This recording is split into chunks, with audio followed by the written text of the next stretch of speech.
Right. Well, thank you all for joining our Zoom today. It's the first one of our membership year. I'm Patrick Sieg, the president of the Rockville Art League. And I'm going to introduce Dr. Stotland in just a moment. But before I do that, I just have a couple of quick things to say. First and foremost, please renew your membership. Without your support, we can't have Dr. Stotland and our other speakers, and we can't put on juried shows or theme shows or whatever. We need your support. And a number of you have already renewed, and I appreciate it so much. I will send out a personal link and password that allows you access to our artwork archive application, and that allows you to enter shows. So when you get it, and I will be sending those out during the month of September, when you get it, please hold on to it. Our winter show is sneaking up on us. The entries will start to be accepted on October 1st and continue through November, up until November 1st, so basically the month of October. And there'll be much more information on our juried show in our next and upcoming newsletter, and that'll be out in about a week or so, or maybe two. Anything else, Lisa, that I'm missing? I don't think so. Oh, there is a beautiful show up at the mansion right now. Do yourself a favor. It's called Salon 8. It's a watercolor-based show. Two of the members of that group are also members of Rockville Art League, and it's really a beautiful show. And again, our winter show is coming up with the deadline for entries being November 1st. Now I'd like to introduce Dr. Irina Stotland. Thank you. This is, I believe, the 8th year that you have kicked off our membership year with a September presentation. And we are so lucky that you do that. Lisa and I have taken classes from Irina over at Montgomery College.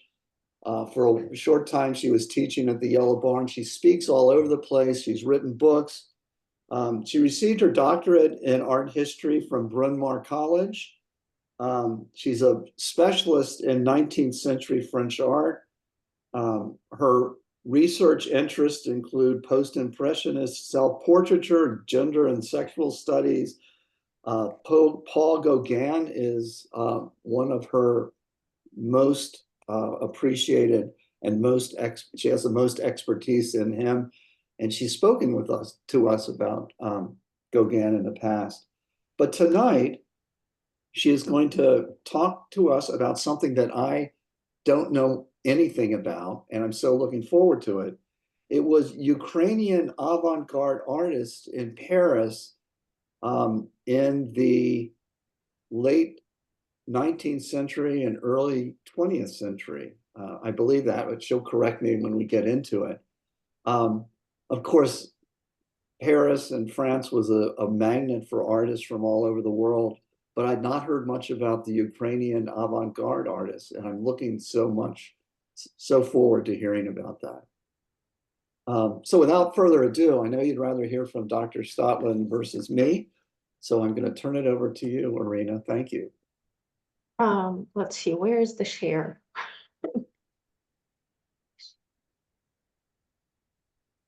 Patrick, where is the share button? It should be at the bottom of your screen. Oh, here, found it. Sorry. Now you're sharing. You got it. Sorry about this. Okay, let me hide this so it's not blocking things. Okay. Okay, so just in the interest of time management, if you can hold all of your questions until after the lecture, I would appreciate it. I would like to have a conversation afterwards, and there is time that I budgeted for it. It's just I would like to get through the material first, especially if it freezes or I get kicked out from Zoom. So as Patrick said, and he is absolutely not an exception here. It's true for everybody. This is not a subject matter that people know anything about in the West for a very specific reason, because of the Soviet Union and because of the treatment of the Ukrainians under the Soviet regime. You could either fit into the mold of a Soviet artist, or you will cut out from the narrative, the only narrative that was possible, and you were forgotten. And you were lucky if you were just forgotten and not killed or imprisoned for being different from what was expected of a Soviet artist. So as a result of this, as a result of this oppression and cultural erasure, very real physical erasure of artists, the sort of the bloom of the Ukrainian intelligentsia was murdered during these 75 years, several times, several generations. So as a result of this, there is one major book that covers some of the Ukrainian avant-garde artists in English. There is no literature, I'm not exaggerating, in English that exists about the subject, and things are now changing because of the sort of the self-awareness of the Ukrainian art historians, this interest in reviving this very rich heritage that they have in modernism. So there are some books that I've listed here on the slide, and some of them are fairly new, like the book by Miroslav Shkandry, the first book listed, Avant-Garde Art in Ukraine, Contested Memory. That is brand new, and I highly recommend it. And then there are some monographs on the artists that we're going to speak about today, and I do recommend the Sonia Delaunay Living Art. It's a very interesting book. And then there's the oldest and the only sort of known or used book in the student curriculum is by John Bolt, Amazons of the Avant-Garde. And it is not specifically about Ukraine, but rather about the women artists during the avant-garde. So this class grew out of, first of all, my personal support for Ukraine during this horrible time, and becoming aware about the issues that are facing Ukrainian art historians. One of which is, now you probably will start to notice this, if you go to a museum, 90% of the time, if the artist is worked or was born in what was later or during their lifetime a territory of the Soviet Union, they would be identified as Russian. And that is a major problem for the Ukrainians. And also one of those questions that I would like you to think about, because this lecture that I'm giving you is about the definition of a cultural identity. How do you define an artist? And we're going to talk about the issues there. So we're going to talk about 3 artists here. And if nothing else, maybe you'll learn how to pronounce their last names. I do hope for that. So David Burliuk, B-U-R, L-I-U-K, Luke, Burliuk, David Burliuk. Sonia Delaunay, that's a French last name, so it's a little easier. And Alexandra, or sometimes she's spelled in a Russian way with the first letter A, Alexandra Exter, also a little bit easier. So these, there is a range of artists working in very different medium, and as Patrick rightly said, later 19th century up to 1960s, I would say, about these 2 waves. So I picked these 3 because I think they are the most interesting ones, and obviously it's a personal subjective choice. And I do think these names should be recognized as very important. So to sort of look at all these things, you need a little bit of an introduction into what is happening in the avant-garde of the early 20th century during this time. You have the invention of Cubism in France by Pablo Picasso and Georges Braque, and you have the outgrowth, the evolution of Cubism in Italy called Futurism. So what is the most important thing to remember, to understand about Cubism, about analytic Cubism? It is the idea of taking the world apart, the idea of fragmenting reality, fragmenting all the objects and the space in which they exist into aspects of them, right, into shards, in order to not just see things, but to sort of have a tactile experience in order to touch things. So the idea behind Cubism grows out of Paul Cézanne's treatment of reality in terms of geometric shapes. The concept of Cubism is really a sort of realistic one in a way, because when we look at an object, our brain doesn't just see the front of the object. When we are looking at an apple, we understand it from several viewpoints. It happens so fast in our brain, we're not aware of it. And so what Cubism wants to give us is the total vision of an object, of that apple. So they take that apple and cut it into, let's say, 50 different fragments. And then they present each fragment to us from different points of view. So when you look at the painting, like here, we're looking at the mandorla, this is what the mandorla photograph of it looks like. When we look at it in the Cubist painting, we're looking at fragments, at the myriad of fragments of a mandorla, and we are studying each fragment.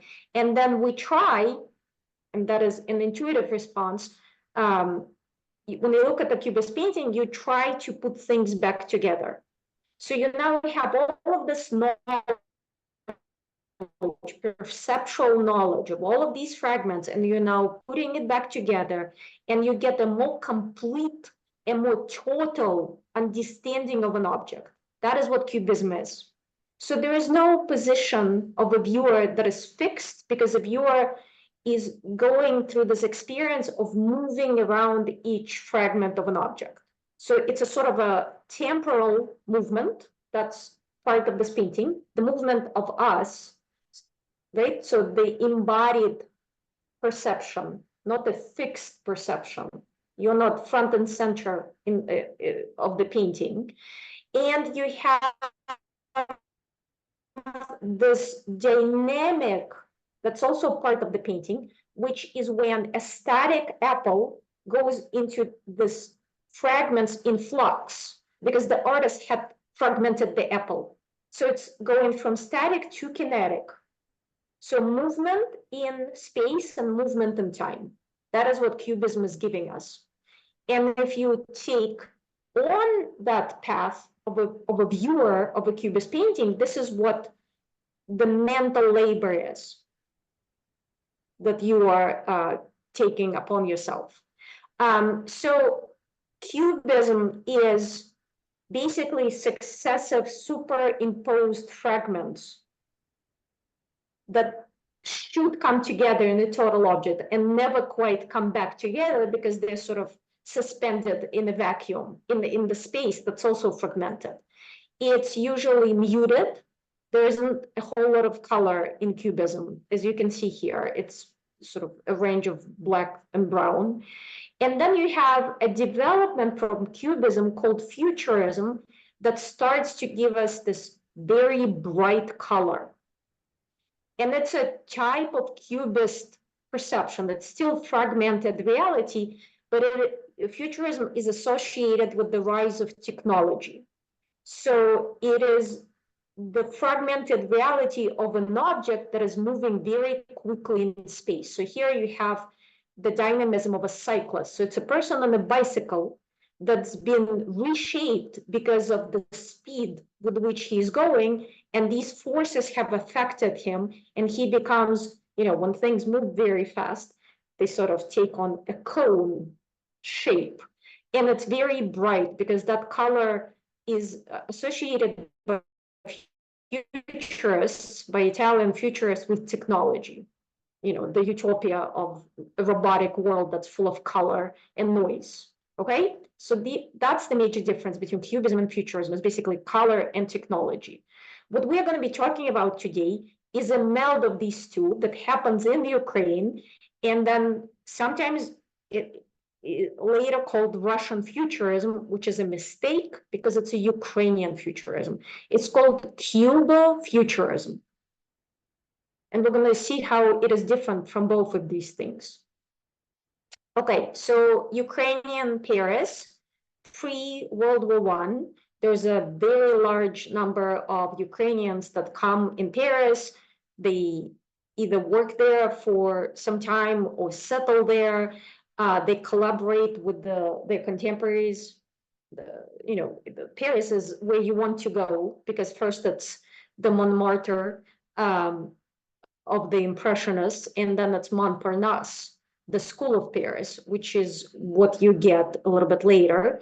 There's so many Ukrainians in Paris. They have their own club with their own publications there in the library. And it's very easy to get to Paris from Kiev or Odessa. You just take a train, and it's very cheap. So that's obviously pre-World War I and pre-revolution, the Russian Revolution. So how would we say that the culture has an avant-garde? There are several criteria that you have to fulfill in order to be considered, a homegrown avant-garde movement. So Ukrainian avant-garde originates from a specific geographic milieu, which is Ukrainian, from the Kiev Art School, the Ukrainian Academy of Art, the Kultur League, which is a league of Jewish Ukrainian artists, and the Kiev Art Institute. And it truly is a national movement. And of course, in the early years of the Soviet regime, you do have this multiplicity of movements, which are then killed, erased. But the first, the 20s are fairly free in terms of the expression. The first avant-garde activities, the first avant-garde art in the Russian Empire is by the Ukrainian artists, and specifically by the Kiev Futurists, two of which we're going to talk about today, Exter and Burliuk. They actually invent the Cubo-Futurism, the Ukrainian Futurism. And so Burliuk, who is a Ukrainian artist, is mislabeled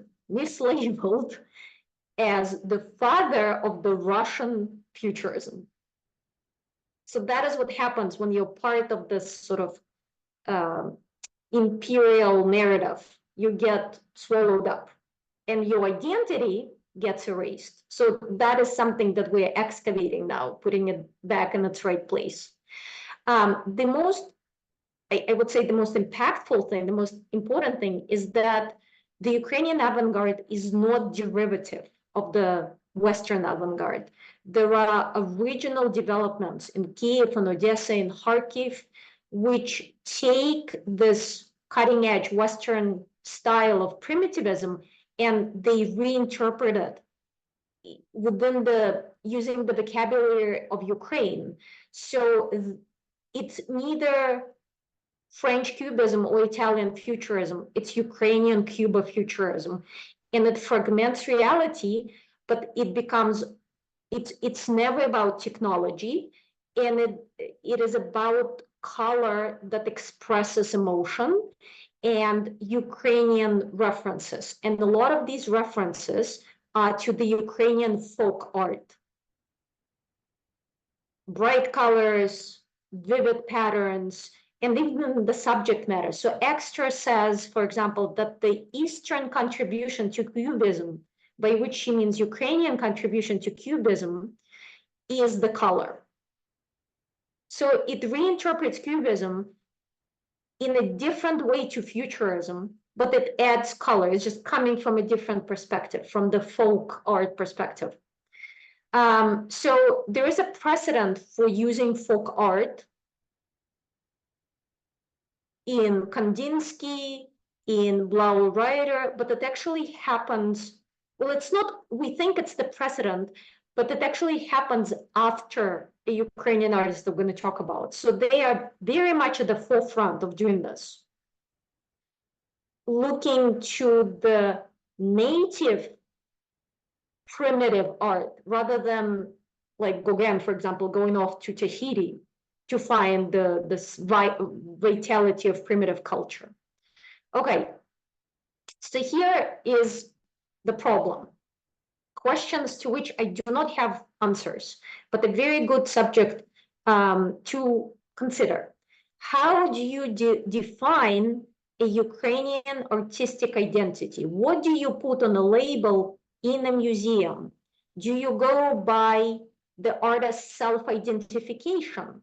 Like Burliuk identifies himself as a Ukrainian artist. You could say that's the most important criteria, but you need to remember that if you're an artist working in a totalitarian state, you will identify yourself as a Soviet artist or as a Russian artist, sometimes out of fear. So unless you are brave enough, or you live outside of the totalitarian state like Burliuk does, unless you're brave enough, that might not be the most trustworthy of criteria to go by. Self-identification can be, conditional. Do you then go by the presence of the Ukrainian inspirations in your art? And all of these three artists have them, and I will point them out to you.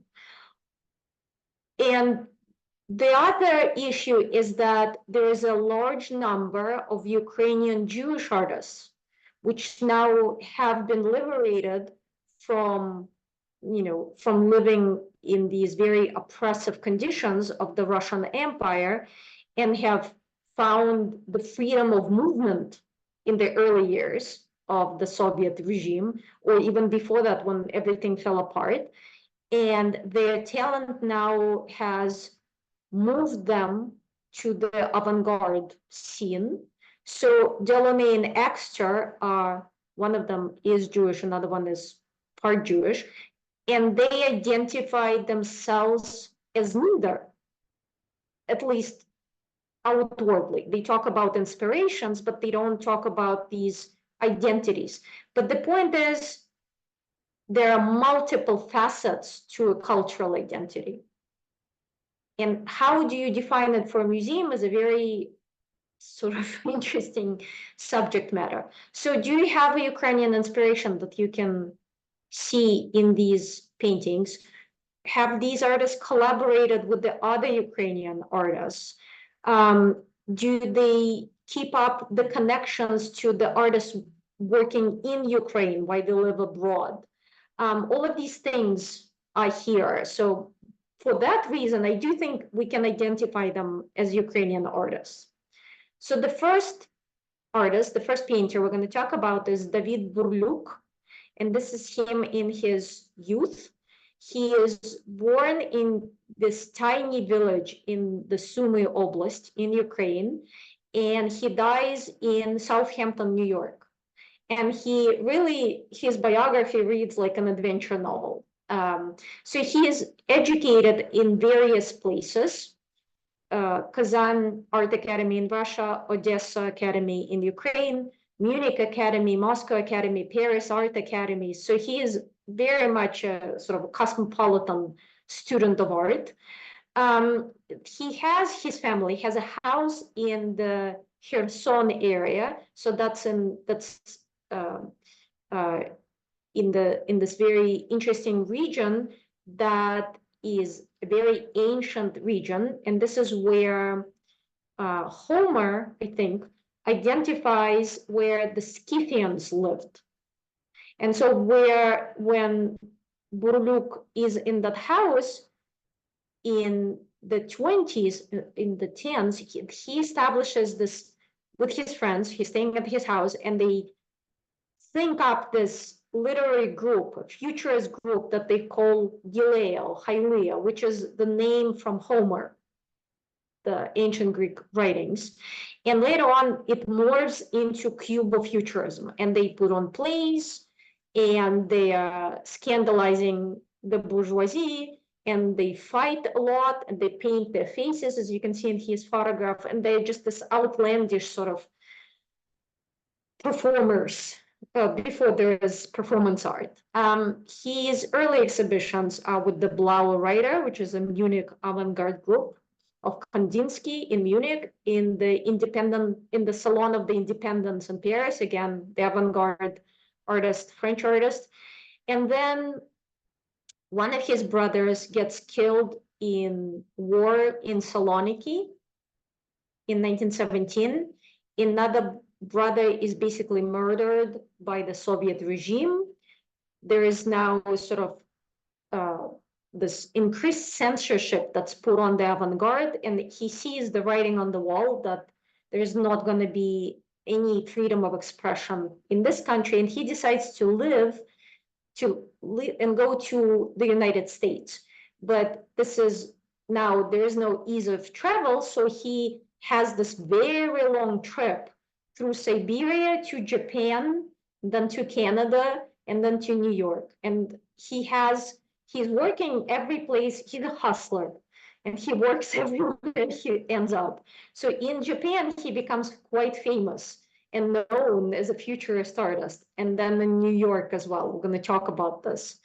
He has a bunch of publications. When he is in America, he publishes a journal, which is basically a personal journal called Color and Rhyme. And what is interesting about him, although he truly identifies as a Ukrainian personally through his family history, he really is seeking recognition in what is now Soviet Union. He wants to be known as the father of Russian futurism. So in New York, he is part of the American pro-Soviet groups, even though he has escaped the Soviet Union. So this is what I mean by the self-identification. It becomes quite murky there. But he also co-founds the Association of Revolutionary Masters of Ukraine. So there is a duality there. And he settles and he lives the remaining 20 years of his life in Hampton Bays, Long Island. And I think there's a house museum there, and he dies at 84. So it's a full life from 1882 to 1967, going through all of these historical calamities. So a couple of quotes just to convince you that he does self-identify as a Ukrainian artist. He writes in his memoirs that Ukraine has the most faithful son in my person. And then he also writes his sort of family connection to the land. On my father's side were Ukrainian Cossacks, descendants of Zaporozhye. So Zaporozhye Sept was a free land. And as you know, in Russia, you had serfdom, which is slavery. But the Cossacks, the people who lived in Zaporozhye Sept, were free. And a lot of them escaped from serfdom.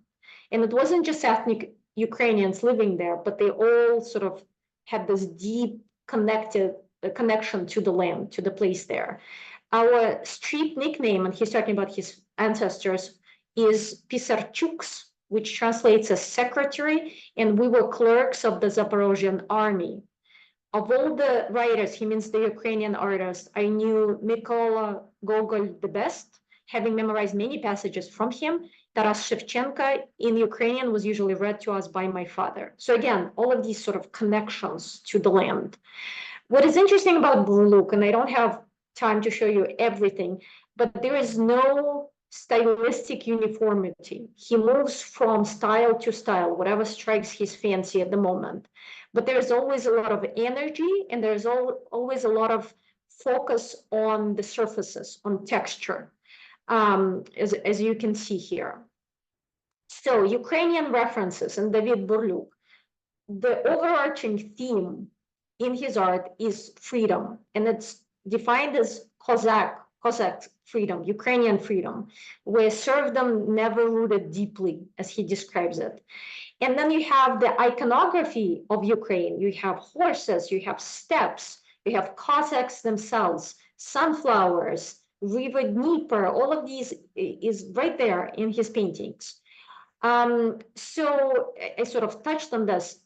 The Ukrainian avant-garde, Ukrainian modernists mythologize their connection to Ukraine, to the land of Ukraine. And they see these ancient Scythians as connected to the Cossacks. So they see this as and they are connected because it's the culture that's on the land, it is in the land. So what happens with the Ukrainian modernism is one of the Jewish Ukrainian poets put it in this way: Cubism is a good thing, but not entirely new. Scythian stone women are also Cubism, meaning that Cubists are looking at African art, whereas Ukrainian Cubists and Futurists and Ukrainian avant-garde is looking at the Ukrainian past. They don't go to the colonies, they go into the land. And so near Burliuk's Herson's house, he actually did some amateur archaeological excavations and found a lot of Scythian artifacts. They excavated about 50 burial mounds, which is really a criminal offense because you don't know what you're doing.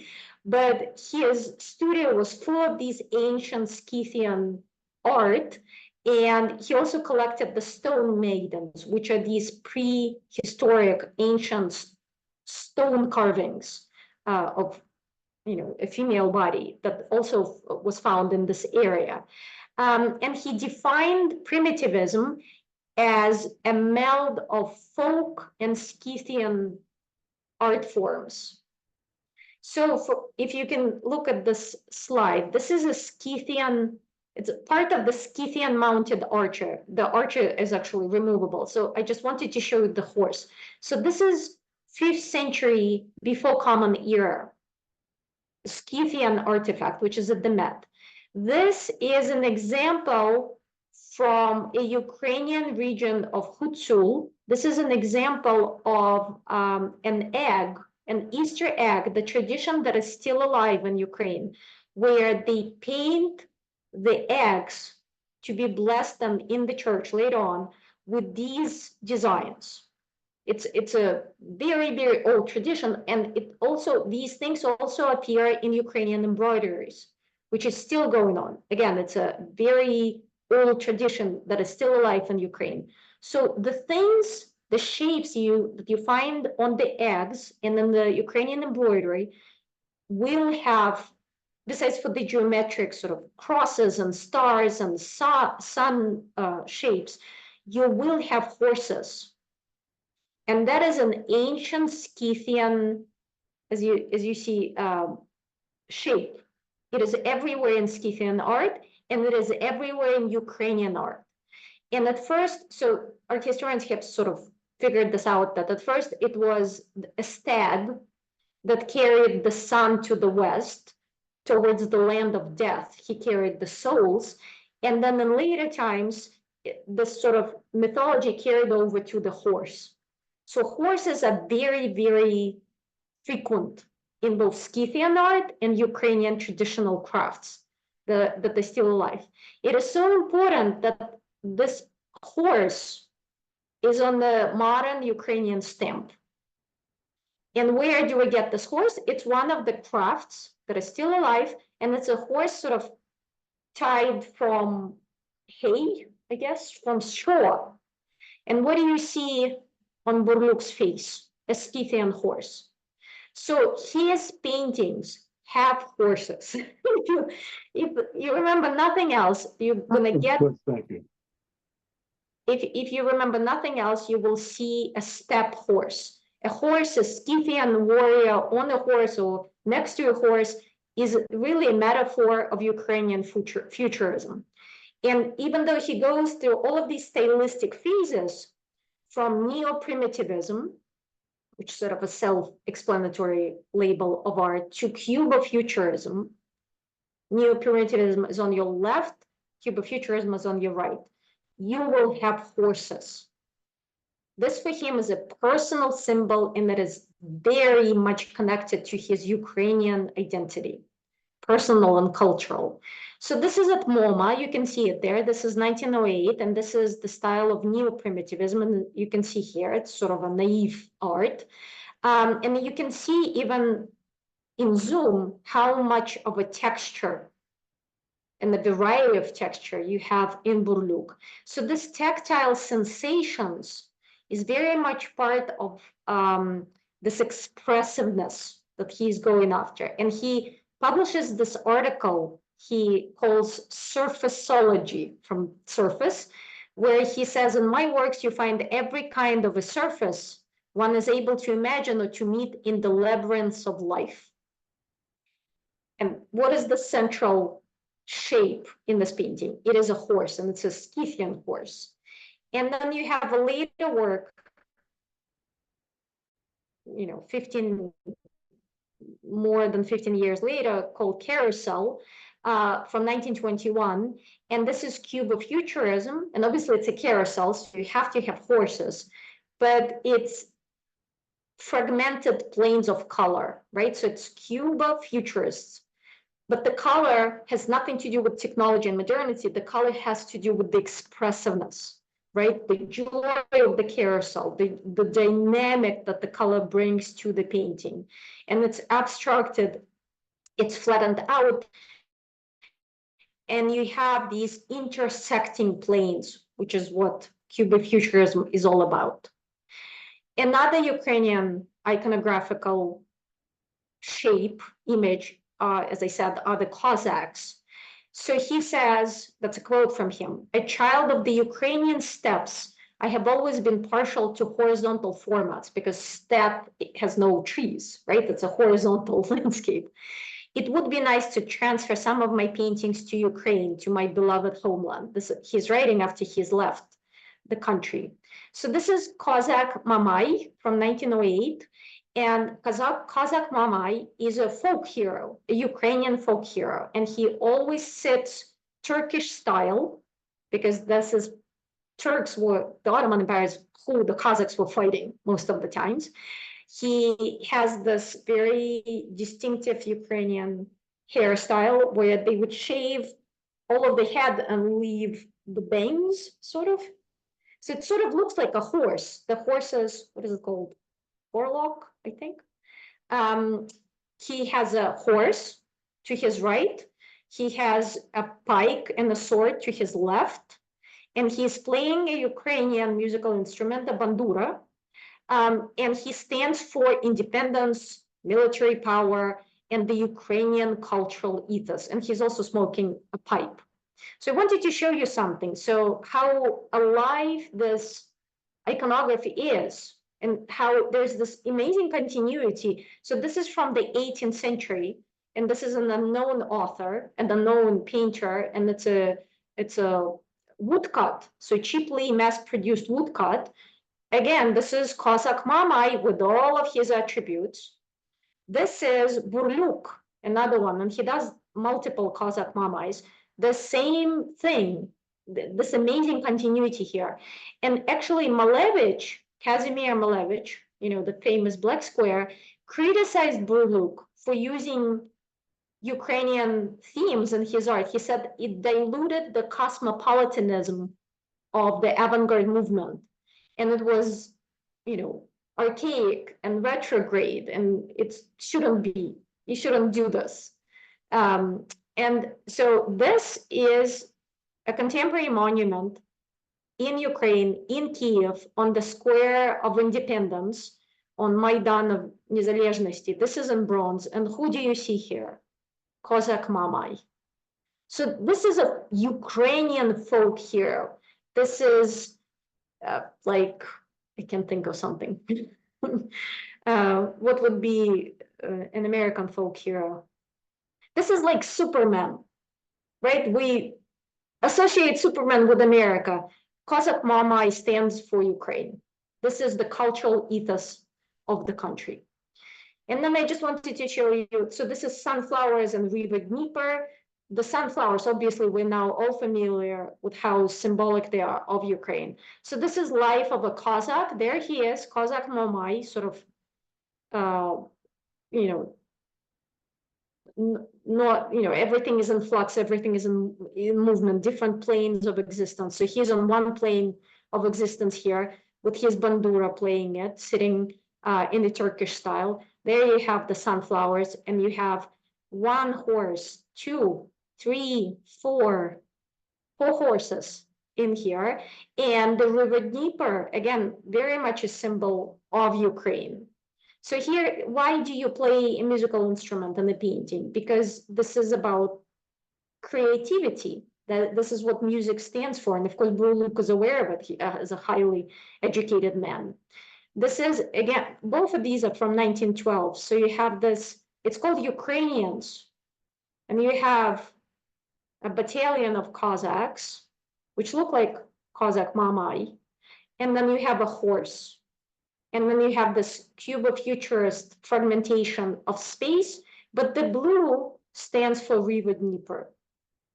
And then you have a slightly later painting called Svetoslav, and he describes this painting.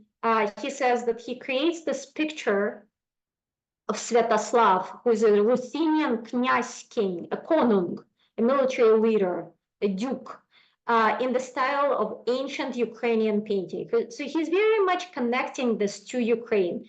And this, of course, wouldn't be really, you could say that this is a sort of a proto-surrealist movement, because the guy is drinking out of half of his own skull over here. But this is a sort of a Cossack Mamai iconography, as you can see here, with the mustache and the horse and sitting cross-legged. So there is a legend of a konung who was beheaded. But here it seems that he has beheaded himself.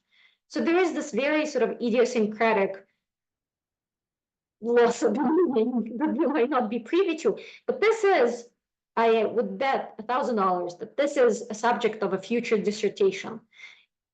It might even be already written, and it just hasn't been translated for us to read. In Japan, he gets there via Siberia, and he becomes known there in Japan as the father of futurism, and he becomes well known because he organizes his own exhibitions and his own lectures. So this is planting rice, a very Japanese subject from 1920, and yet very much in the same vein as what he is doing with the Ukrainian paintings. He's giving us a peasant, he's giving us a common man, or a common woman in this case. So she's planting rice. This is a very sort of regular occurrence in the 1920s Japan. And what is interesting here is you get this thing that is very cubist, and it is the repetition. And that repetition is actually fragmentation, right? What he has captured for us here is the process of movement. It's a cinematic capture of successive gestures. And so it works to tell us, to indicate that this is a cubist painting, right? So it's multidimensional viewing of an object or of a movement.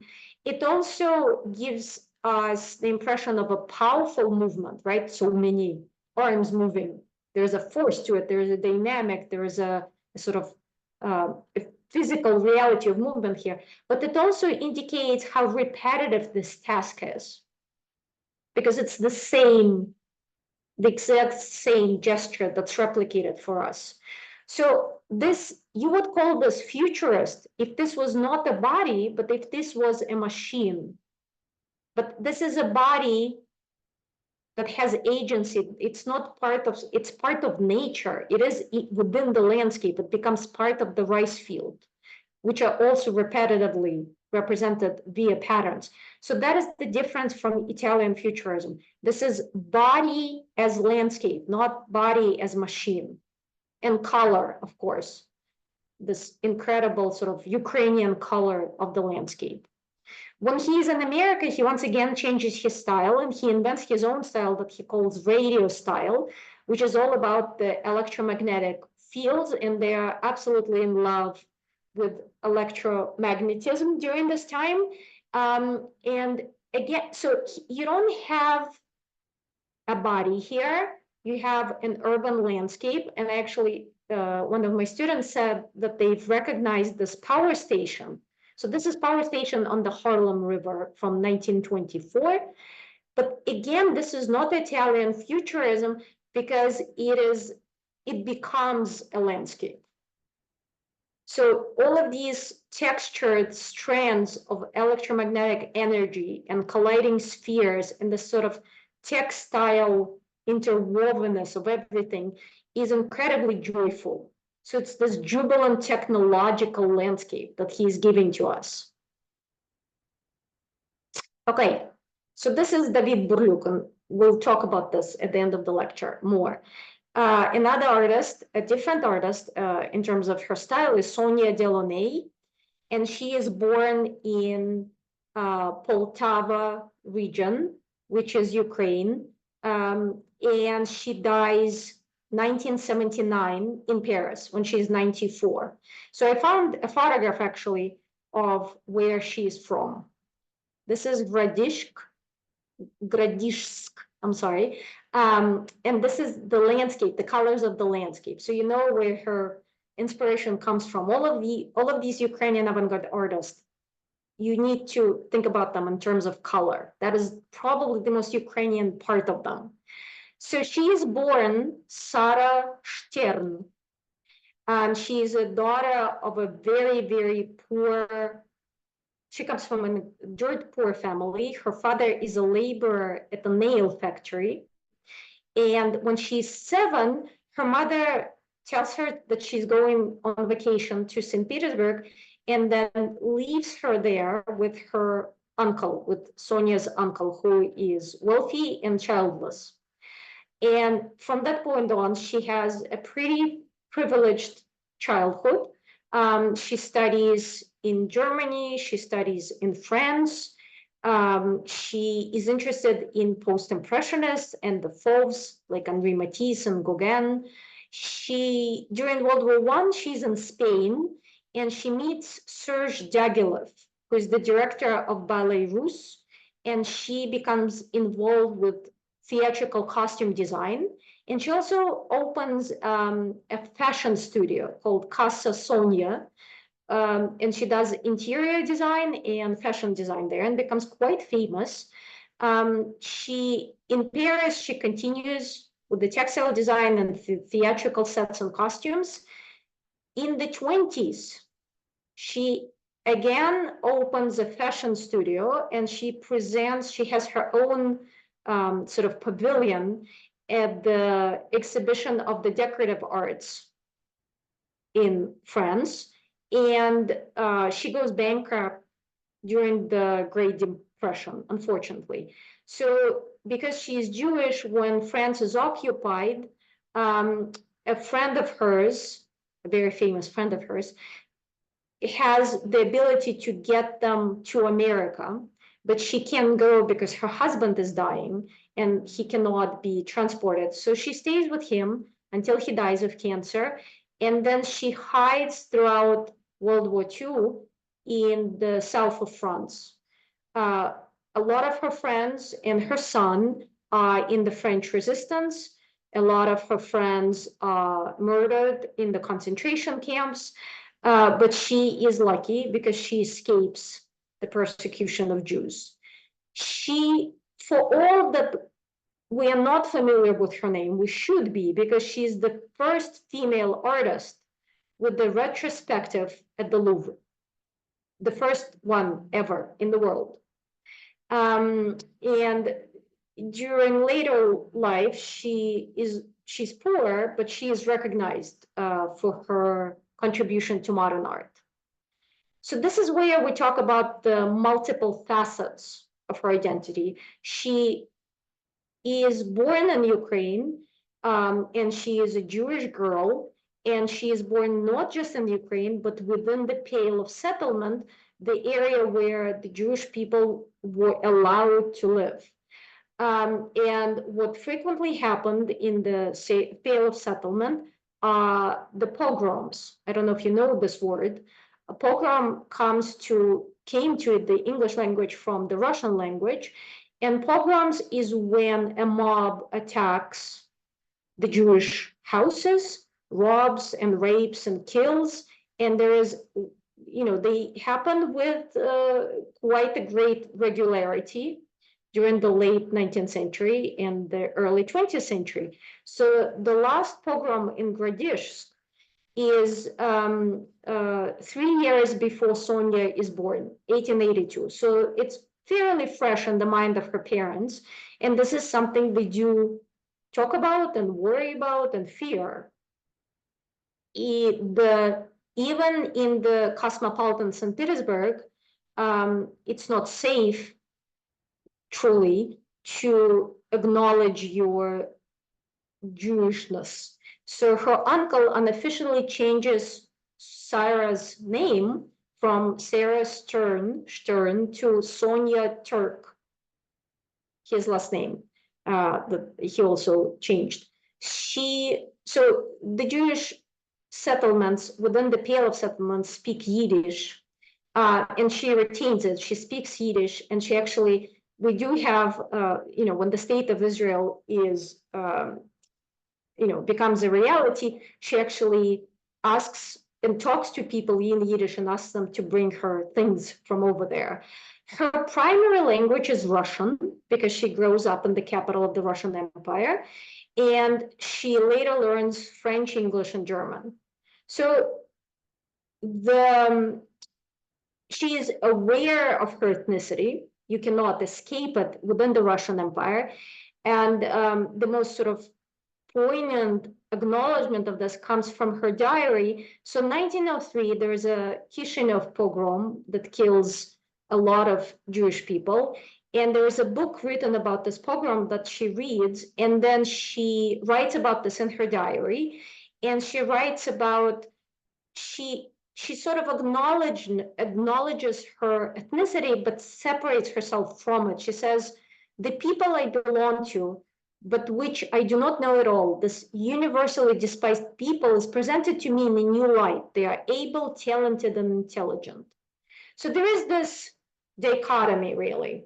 When you grow up in an empire that suppresses differences, that oppresses minorities, there is a fear of acknowledging your belonging, your cultural identity. So she doesn't define herself as a Jewish artist or as a Ukrainian artist, but she talks about being inspired by things, like being inspired by the Ukrainian color. She writes about, this is from her memoirs, memories of the peasant weddings of my country, where the red and green dresses ornamented with many ribbons flew about and dancing. And so I found a photograph from around that time from the region of Ukraine that she is from, and this is what the Ukrainian women look like. And that again is this tradition of being dressed in the cultural dress of your people. It's a continuity, it never breaks really. And then she talks about how her appreciation for color is central to her work. She says, color excited me. I didn't attempt to analyze what I was doing. These were things that came from inside me, from the memories, from the childhood memories. She left Ukraine at 7. She does keep in touch with her family, even after she moves to France. She corresponds with her mother, she corresponds with her other relatives. Her brother dies in a prison hospital after the Soviet regime puts him in Gulag, in another sort of concentration camp for 15 years, and then basically murders him by privation and starvation there. So unlike Burliuk, there is no connection to the Soviet Union. She doesn't donate her things to the Soviet museums. She doesn't care about being recognized in Russia. Her French and Western fame is enough for her. So I wanted to show you this. So this is Philomena, who was a maid to her aunt and uncle, and Philomena was Finnish, and yet Sonia painted her as a Ukrainian. And just to prove this, this is a Ukrainian embroidery, and you can see how it basically the same thing replicated in the painting. And I wanted to mention that the Ukrainian houses, even now, these sort of country houses are very brightly painted on the outside. They are these incredible, joyful memorials to, the continuity of the cultural memory.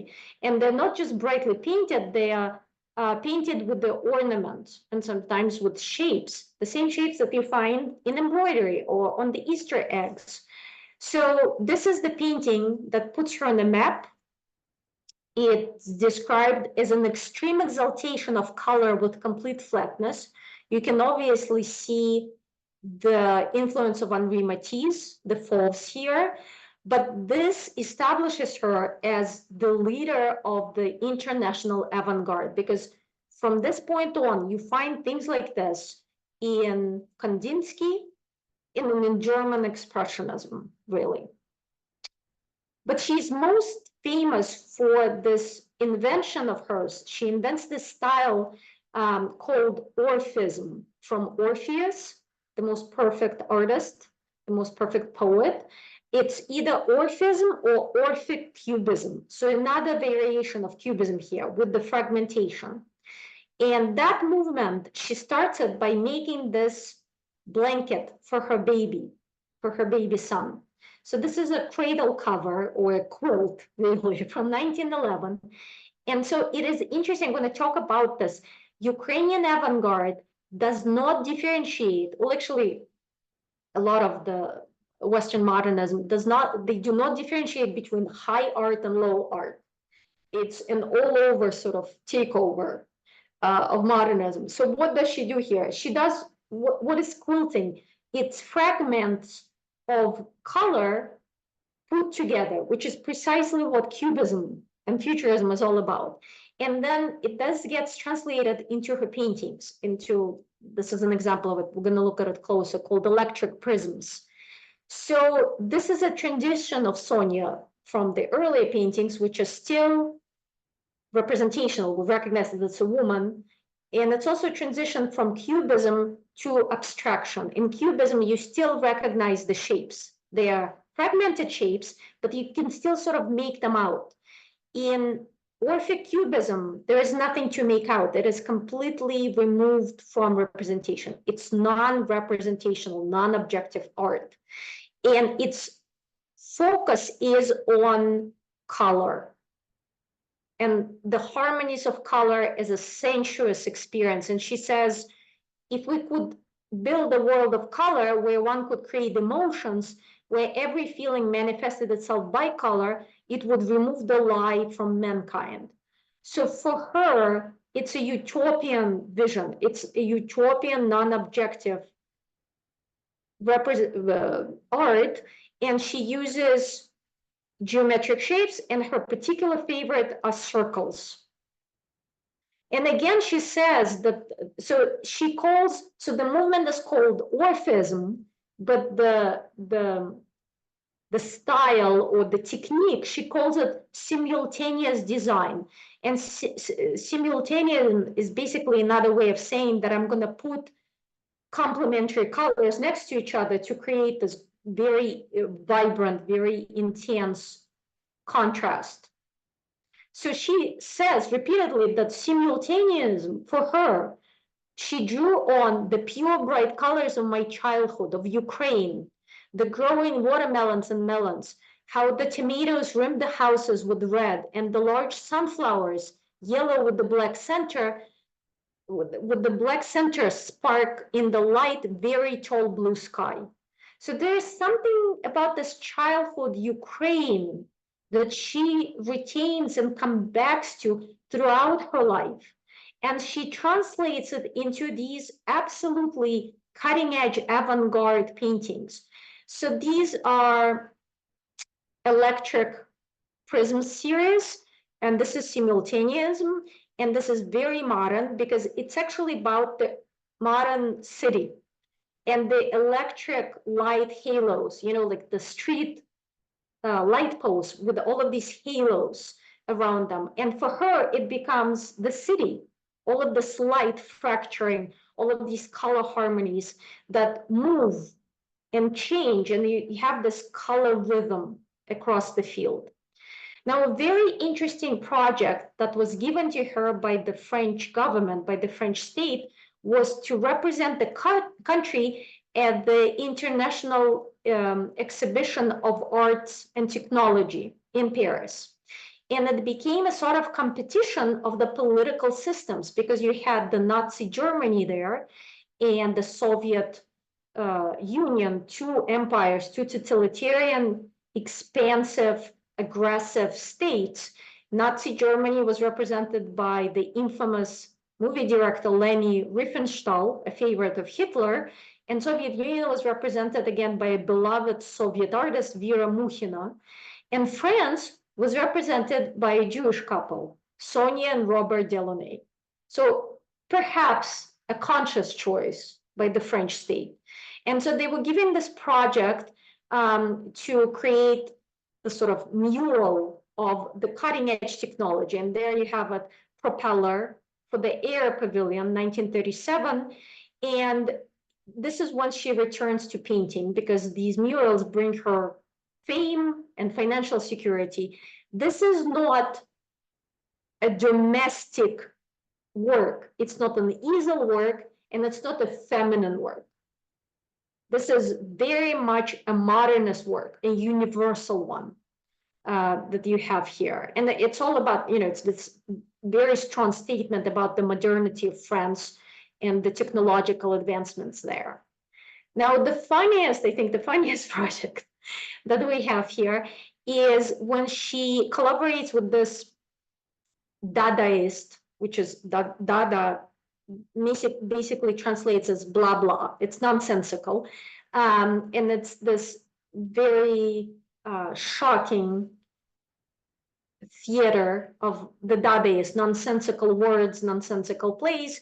So Dada co-founder Tristan Tzara, a Romanian Jewish poet and artist, puts on this play called The Guess Heart, and it's basically a dialogue between body parts, mouth, ear, eye, nose. And there are two productions, and for the second production, Sonia produces the costumes. And I was lucky to find this photograph of it. As you can see, it's completely cuckoo.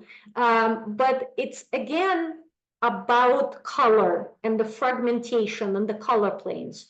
So what happened, but it's not about movement in this specific instance.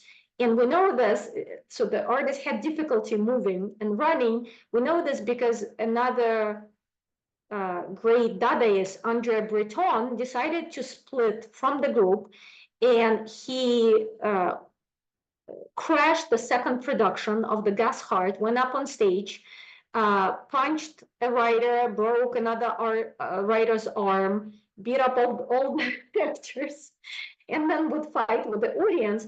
And we know that the actors couldn't run away because of the costumes. As you can imagine, these costumes are not really conducive to movement. Even though they look very, very sort of easy to move in the sketch. It did change for Sonia when she started to produce fashion. So these are a couple of photographs of what Sonia was doing. And she was simultaneous in another way as well. She was sort of a multimedia artist before the term appeared. Multimedia was not a term that existed at the time. But so you have a car painted after Delaunay's fabric. You have fashion produced by Sonia. This is Sonia, by the way, with two of her friends in her husband's studio. And I want to connect this to make another link to the Ukrainian inspiration. And it's sort of a general link to folk art. So there is a German term, Gesamtkunstwerk, which means all-encompassing work of art. And avant-garde artists say that art should be sort of a total experience, a style, rather than just a painting on your wall, right? So the architecture, the cars, the fashion should be in the style of modernity, of the avant-garde. And you have it comes like the arts and craft movement is an example of this in modernity. But where does it come from? It comes from the folk experience, from the folk interior of the house, for example. This is an example of a Ukrainian house from the region where Sonia grew up, where you have the embroidered towels and the embroidered curtains and the painted stove and the ceramic and the clothes that the person who lives in this house wears. So all of this is done in the same style. Just like, you know, if you look at the top picture, it's very much, there's a great deal of similarity with the bottom pictures here. So fashion is sort of a separate category for Sonia because, as I said, she had a fashion boutique. This is her simultaneous dress, which is obviously very much of a cutting edge. And what does fashion do? Fashion takes a two-dimensional canvas, and her specific canvas is non-objective, and it makes it into three-dimensional animated performance art, right? Performance piece. But she also does things like this. Again, with Sarah, they collaborate and create these dress poems.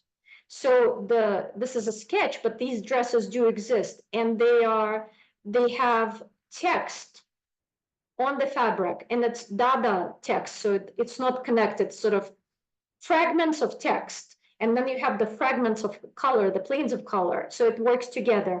And the text is something like angel's hand or tenderness, sort of adjective to describe the woman who's wearing this dress. So this also has a connection to Ukrainian folk art, because the Ukrainian embroidery, which appears on dresses and blouses and aprons, and it's meaningful. These patterns that we see there are not just beautiful, they are symbols that carry meaning, that can be deciphered, and they also disseminate culture. So in a way, Sonia's dress disseminates the modernist culture, just like the Ukrainian dress, folk dress, disseminates the cultural traditions of Ukraine. So there is this very profound link there. So what I wanted to show you is I found these fashion movies that Sonia produced, and besides for just being a cool thing to see, I think it's very interesting. Okay, let me know if you can see it. So there is a model. She's dressed in Sonia's designs, and there's no music or anything here. And there's a color wheel that you saw there, right? So that's the simultaneous design. The color of her dress, and we can see this in this video, changes with the change of the background. We're going to see a little bit more of this later on without the color wheel. So here she is in a sort of oranges dress, and she is against the blue background. And now, okay, so modern clothes, the ease of movement is the modernity, right? It doesn't have a corset, it doesn't have a crinoline. You can dress and undress without a maid, right? So very cutting edge, and also something I think a lot of us would wear now. So there she is. She was orange against the blue. Now she's blue against the orange. That's the simultaneous contrast here. All of the fabric hanging down, Mademoiselle Y is going to show us things. So all of the textile is by Sonia's design. I wish people would still model like this, you know. All of these fabric. This is Sonia, by the way, in this movie. And these gorgeous textile patterns that she has produced here. So I think we're very lucky to have an opportunity to see these movies. I also think they give us a lot of sort of context for what is happening here. So modern color, ease of movement, and this sort of flux. The model never stops moving. She's always doing things. And this very much this awareness of color in Sonia. So Sonia is orphism and simultaneism, and all of this is connected to fashion and theater costumes. Alexandra Exter Her mother is Greek and her father is secular Jewish. She is born in Białystok, which is now Poland, and she dies in France near Paris. But she spends a lot of her time in Kiev, and her house in Kiev becomes really the crucible, not the crucible, the origin, the cradle of the Ukrainian avant-garde.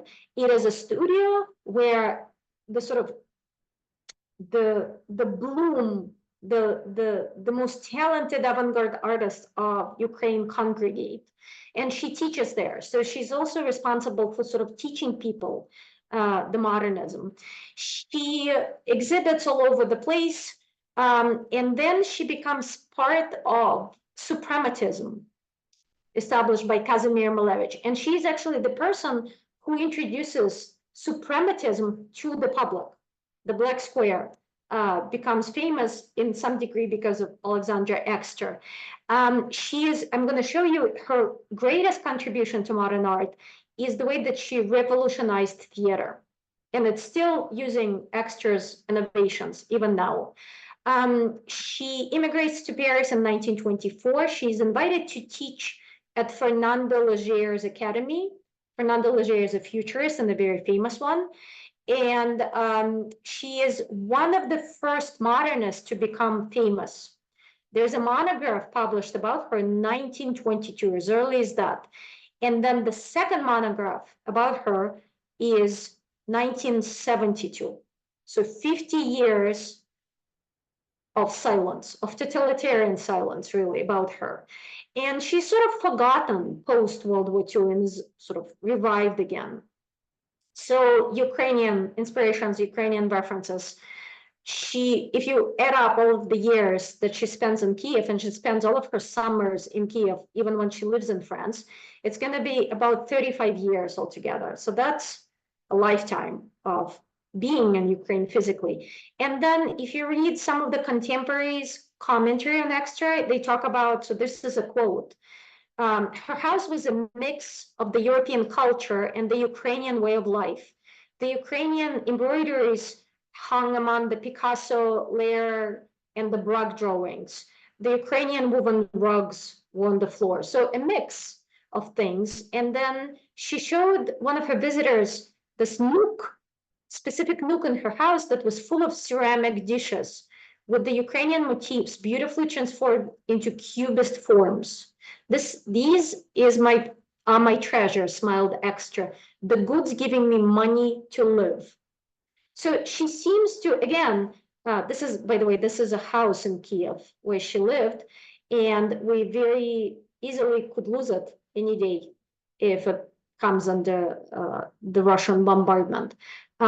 So she seems to connect to Ukraine throughout her life.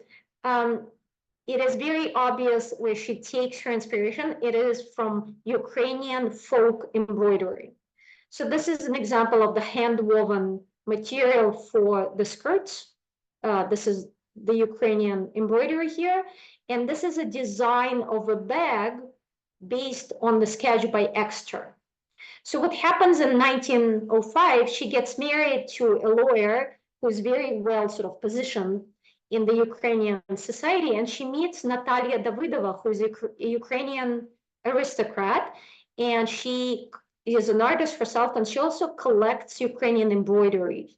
And she gets so interested in it that she builds an embroidery studio for the Ukrainian peasant women on her estate. Davidova does. And Exter first becomes part of that studio and then becomes an artistic director of that studio. And it's not just a source of inspiration for her. She physically searches for the originals. It's about preservation. It's about study. It is not just a sort of a thing to throw away to her. And so this is part of the Verbivka studio, where she uses the folk embroidery and translates it into modernist language and produces these gorgeous bags. And then also in her paintings, you can see how it's all very much connected here. And she talks about non-objective colorfulness returning to its original source in the native embroidery. And she sees abstract painting, she sees avant-garde painting, she says it's not an international style, but it's a logical development from the national traditions of art. So like Sonia, it's about Ukraine for her, it's about Ukraine folk art. So she and Burliuk they invent Cubofuturism, and she is the one who probably coins the term of Cubofuturism. So they're very much co-founders of the movement. And she is the person who brings Italian futurism to Ukraine because she knows all of these artists personally. So this is still life with the Ukrainian eggs. Remember, I showed you the patterns on the eggs. There they are in the center over here. So very much, so this is a Cubist painting, and you can see it sort of mimics the Cubist collage. So this paper, the illusion is of being torn apart, and then these eggs emerge out of there, and then you have letters there. So it's very much in the Cubist tradition, but it has color, and it has Ukrainian references, and it has folk Ukrainian references. So it's very much Ukrainian Cubofuturist work about the Ukrainian Easter table that we're seeing here. And then she produces these, I love Exter, if you can tell personally. So she produces these amazing, it's a sort of a series of Kiev, and she calls it, sometimes she calls it Kiev or a city at night. This is the city for her, not Paris, but Kiev. And it's about, so unlike Sonia Delaunay, it's not about a circle, it's about these very sharp-edged shards, fragments of the city. And it's about the movement, it's about the colliding fragments, the slashing color planes. It's about this aggressive urban energy. So a critic describes it as Kiev full of beautiful and diverse deep dynamism. The streets reach into the sky, the forms are tense, the lines are energetic. They fall, break, sing, and play. And the blue, the critics recognize it as the river of Dnieper. So you have the blue river of Kiev, you have Kiev is a very green city during this time. You have the green hills and trees, and then you sort of recognize parts of the buildings. And it seems like there is a bright center and sort of explodes, and everything falls away from the center, and the sunlight comes in. This glorious Ukrainian color. So this is painted in her apartment in that building I showed you, and she's looking out at the city. She's looking out at the cars, at the street lamps, at the new sports stadium. And you have this, again, like with Sonia, with the circles of the halo, the electric halo of the street lamps. Here you have the illuminated city, but here it's the triangles of light that cut the city up. So it's an energy of a landscape in the flux, and it's very Cubofuturistic because it's about nature, it's about movement, and it's very, very Ukrainian, right? It's about the color of Ukraine and about the city, the capital city of Ukraine. Then she goes completely non-objective. We don't recognize any of the buildings. Here, it's, you know, divorced from reality, and she calls these series of abstractions non-objective compositions. This one is called color rhythms, and I showed you the other one. And she says about her work that it stands for the solutions of the color relationships, the tension, the rhythms, and the passage to the construction of color alone, construction founded on the laws of the autonomous color. Just like for Sonia, it's all about color, just like for Burliuk in a more representational manner. And this is what I wanted to show you. She really breaks the traditional theater and makes something new out of it. So she works with this Moscow director, Alexandra Tairov at the Kamerny Theater, Chamber Theater, a small theater in Moscow. And this is from Salome from 1917. And just like in her paintings, the focus is on the movement of non-objective shapes. What happens in theater for Exter, what she makes happen, is the focus on the movement of non-objective constructions on the stage. And the human body, she makes it non-objective. And she does this by fragmenting the body into color planes. And so the body disappears. The costume creates a rhythm that disrupts the three-dimensional body. And because she uses the same exact fragmentation for the sets, she creates this new revolutionary relationship between the actor and the set. So even in the sketches, you can see it here. So there is a red staircase that is then repeated in the red part of the costume. The set becomes the body becomes the set. And that has never been done before. The costumes and the bodies become interdependent with the set, with the theatrical set here. And then she takes it even further and she pares down the set. So these are both her designs for the set, and she publishes this, and people are still using it. She revolutionizes theater by dematerializing the set. She uses the vertical planes. She uses the emptiness as architecture, and it becomes about the light. Just like her scenes of Kiev are all about the light and color, the sets become structured by the light. And she uses color light and blank light to sort of fill the spaces. So it's a vertical construction. She also develops this sort of vertical plane construction of the set. And as her contemporary describes it, it is light that forms everything at once, the volumes, the costumes, and so on. So this is the birth of abstract theater. She takes her paintings and she creates theater out of them. She replaces the canvas, right, the support of the painting with light. That becomes one of her medium.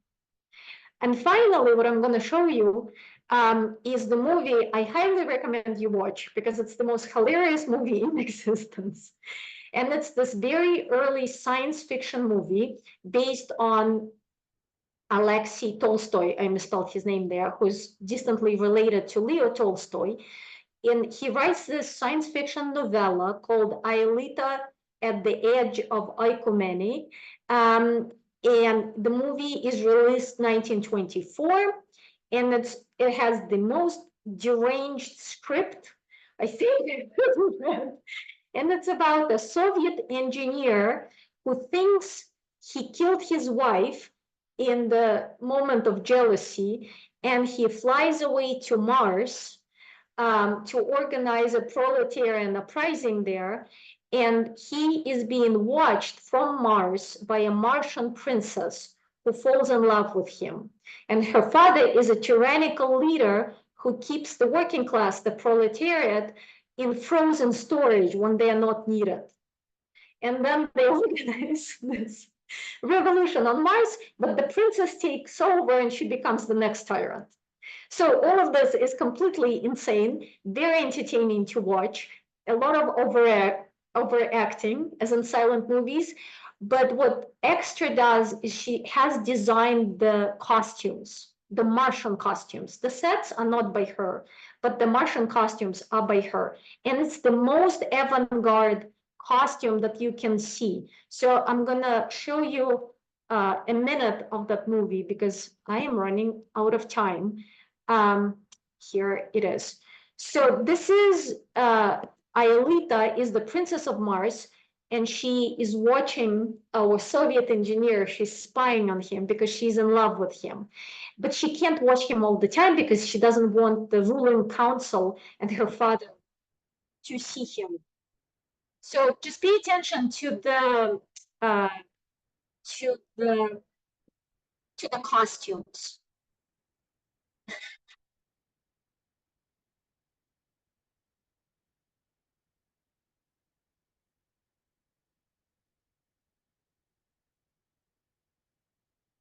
So the sets are just amazing, amazing modernist avant-garde theater. And it's all about the sort of the broken up staircases. And Exter uses this in her theater design. It's just this particular design is not done by her. So this is a servant of the princess. Look at her costume. I mean, it's a construction, right? So this is constructivist theater, and it uses plexiglass or something like that, and it uses metal, and it's, you know, it's very colorful. It's just we can't see it because it's in black and white. So there is the servant girl. So she's acting very natural, very believable. So the elders are meeting, and she can watch her beloved on earth.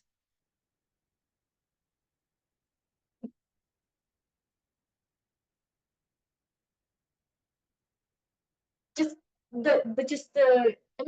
we're so lucky that this was preserved for us, not in the best shape, but still.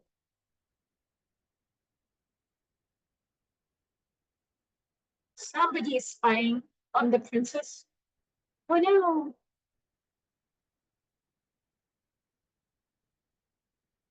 Okay. I think this is enough. How do I stop you?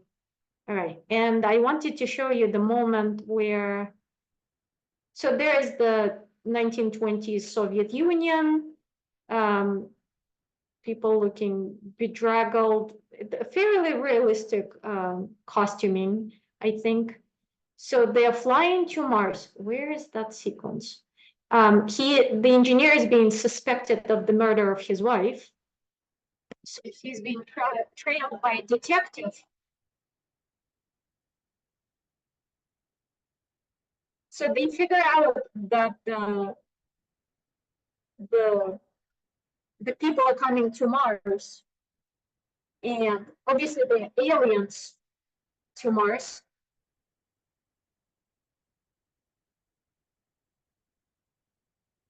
They must be destroyed.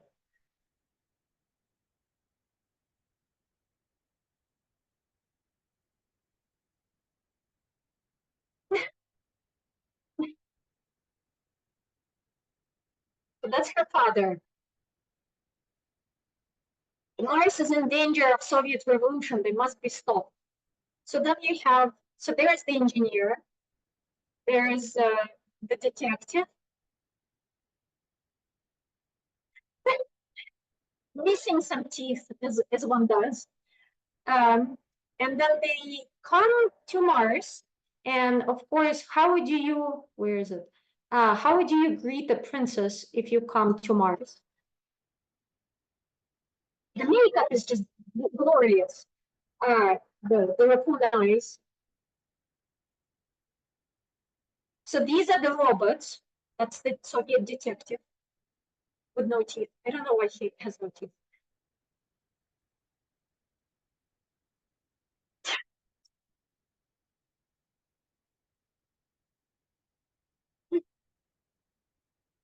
So he's trying to get the Martians to arrest the engineer.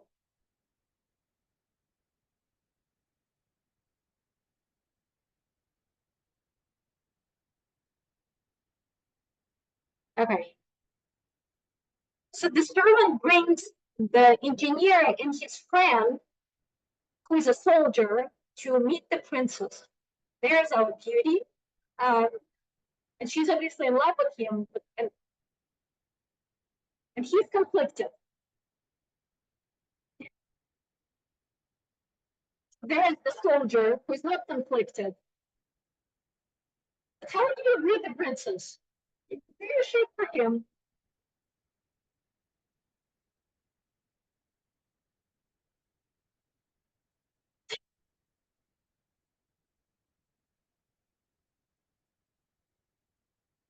Or kiss her him.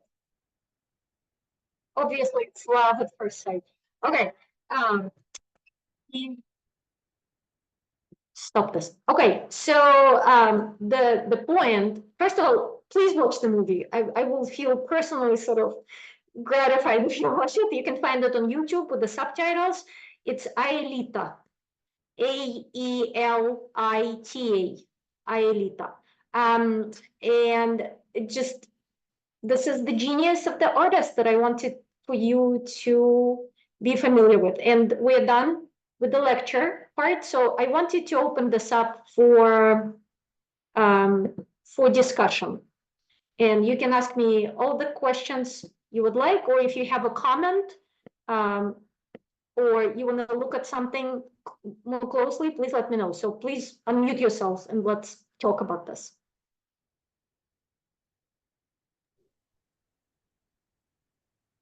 Did you have trouble, Irina, finding this material? And I think, tell us a little bit about your process of pulling this together. Let me tell you about my suffering. It wasn't that bad. Especially for Sonia Delaunay and Alexandra Exter, they both spend most of their career in France. So we have a lot of things that are there. It's much more difficult with David Burliuk. There isn't a whole lot of interest in him in America, unlike for the other two women who were very much appreciated by the French state. He did okay for himself, but there isn't a whole lot of sort of exhibitions that were put on except by him. And the Soviet regime did a wonderful job of erasing him from the Soviet narrative. So he doesn't exist there, really. I do actually know personally some people who were excavating him in the post 1990s, when became a little bit more acceptable to do this. The problem is, as I mentioned, there is nothing in English. You have to read Ukrainian, you have to read Russian, you have to read French. And I'm okay reading French and Ukrainian, but reading the Russian material on the Ukrainian artists that do not fit, as I said, into the official narrative means you're reading a lot of messed up things. And it could be lies or it could be erasure, but you're not getting the truth. So it's very much fraught with issues reading these art historical texts. But the images themselves are there on Ukrainian sites or in Ukrainian literature and in French ones as well.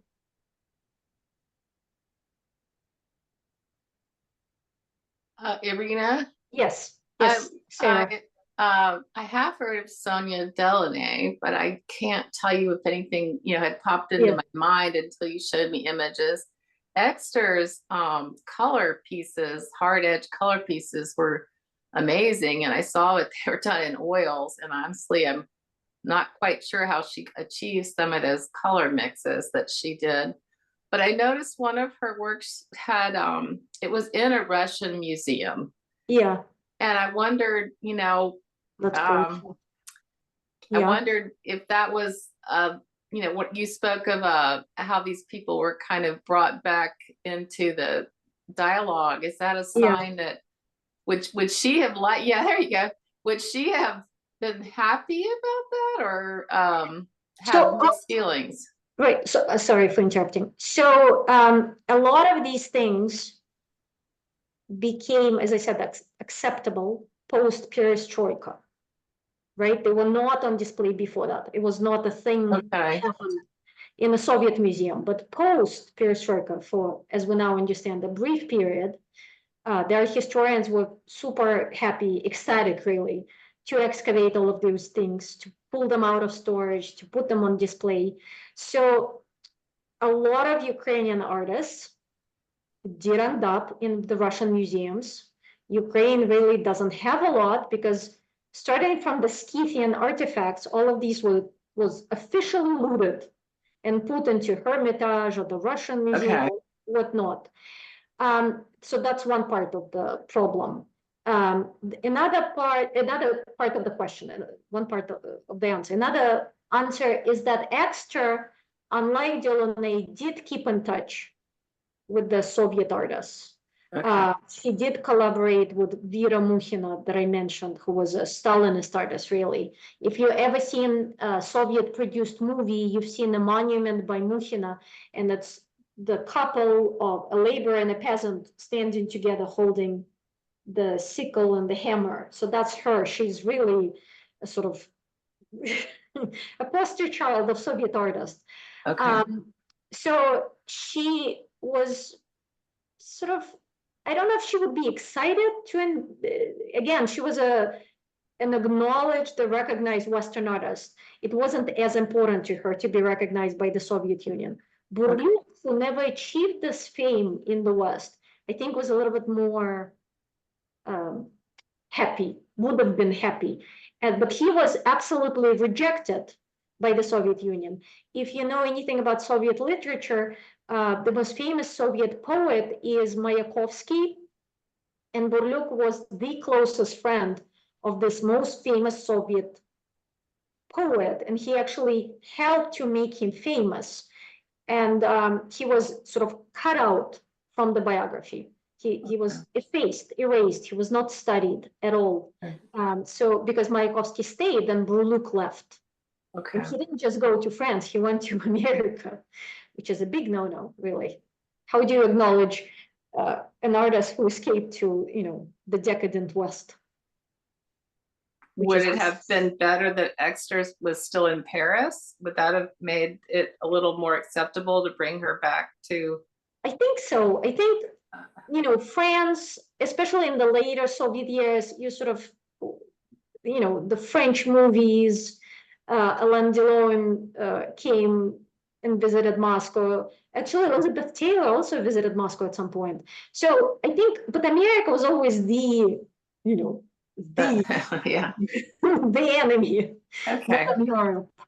Well, I thank you for introducing me to her, because I just think it's stunning. Excellent. My work is done. I know, I think they are glorious. I also think they're ultimately incredibly important to modern art. And the fact that these incredible, and two of them are women, Right. and the fact that this is not sort of common knowledge is very frustrating to me. Wow, it's beautiful. Person. Yeah. Any paintings you would like to look at? Did you like the movie? Me? That looks like a wild movie. Well, it's completely deranged, but fun. I do wish it was in color. Yes. Since she's designing the costumes, I wish I could see the colors, but it's kind of neat that it exists. Did she do anything for the theater so that yes, maybe contemporary people would have seen colors like that? As I was saying, she revolutionized theater. She remembered that the part that we were talking about, that's right, vertical construction and the light, that is still being used. Every time you go to this sort of abstract theater, you're looking at Exter.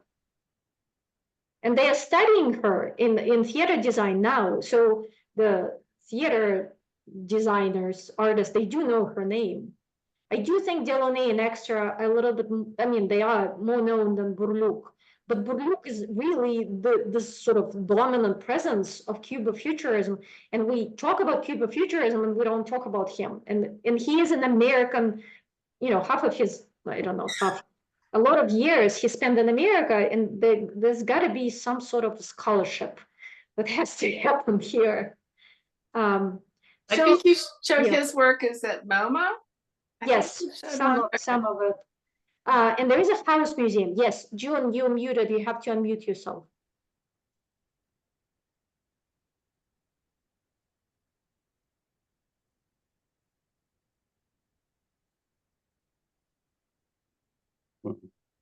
You're still muted. Can I unmute you from my side? I can. I can maybe unmute her. How's that? Yes. Oh, now we This got is you. Okay, fascinating. I mean, first of all, your joy and your enthusiasm, just you did your job. Thank you. I'm curious, do you happen to know if either of these women have been featured in the DC Museum Women of the Arts? Yes, I think so. But you know, the Museum of the Women and the Arts, it doesn't have a huge collection. So there's No. probably some there. Sonia is in France in every major museum.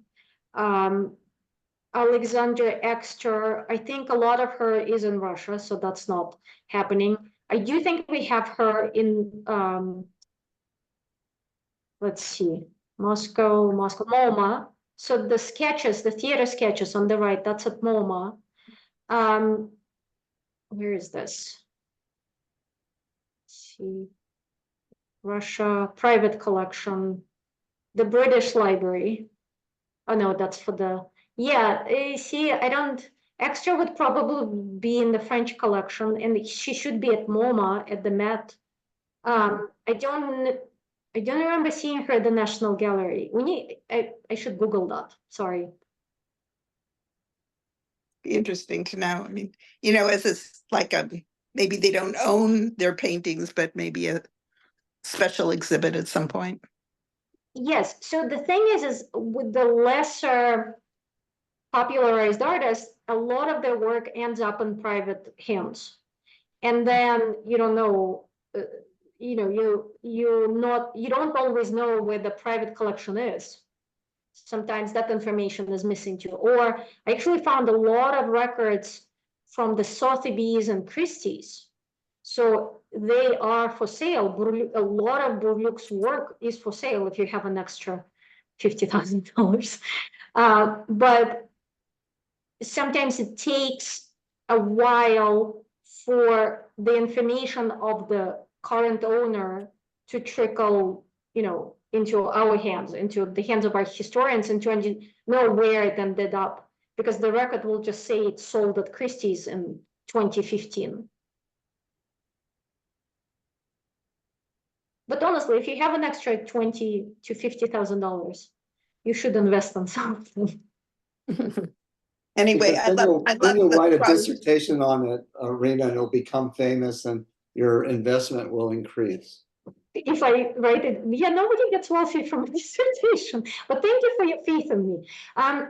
There are Ukrainian art historians who are writing about these artists and other artists. I'm just showing you the three that I like particularly. There's, I definitely should do one of these talks about Malevich, a whole sort of, you know, different can of worms to open there.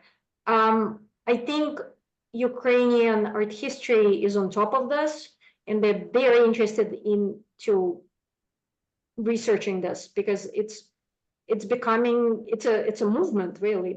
You know, and the issue of museum labels is a painful one for the Ukrainians, and they did convince the Met, for example, to label. So there's a painting by Degas, which for years and years, for 100 years probably, was known as the Russian dance, the Russian dancers.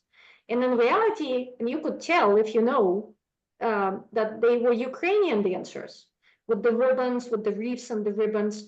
That was a Ukrainian dance, and it was mislabeled. Why was it mislabeled?